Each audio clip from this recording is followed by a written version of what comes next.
La légitimité politique. La légitimité, il n'y a pas de légitimité, il faut le dire tout net. Il fut un temps, dans les années 70, 80, quand Amnesty disait quelque chose, quand il y avait un communiqué de Reporters sans frontières, évidemment, ça nous posait problème, ou d'Amnesty, etc.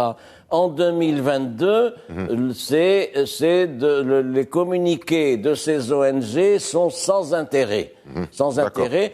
Ça ne veut pas dire qu'il faut les ignorer, ça veut dire que ce n'est pas de nature à peser sur la vie politique et le déroulé de la vie politique nationale et associative. Ça veut dire simplement qu'il faut faire le marquage à la culotte, c'est-à-dire répondre point par point. C'est ce qui a été fait par le Maroc il y a 3 semaines à propos d'un communiqué, d'un rapport, etc. Donc il faut répondre du tac au tac et apporter les éléments précis. Sur ce plan-là, ils ont fait campagne, je vais quand même le dire, ils ont fait campagne sur les conditions dans lesquelles fonctionne la justice et ils ont évoqué le fait des condamnés de Gdimizik. Mais la justice a fonctionné pendant des mois.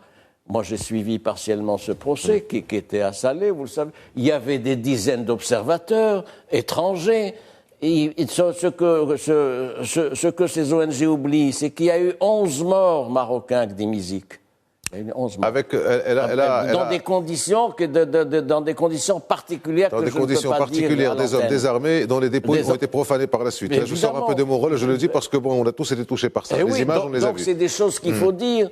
Les procès de la presse aussi, mais les conditions se sont déroulées de manière normale.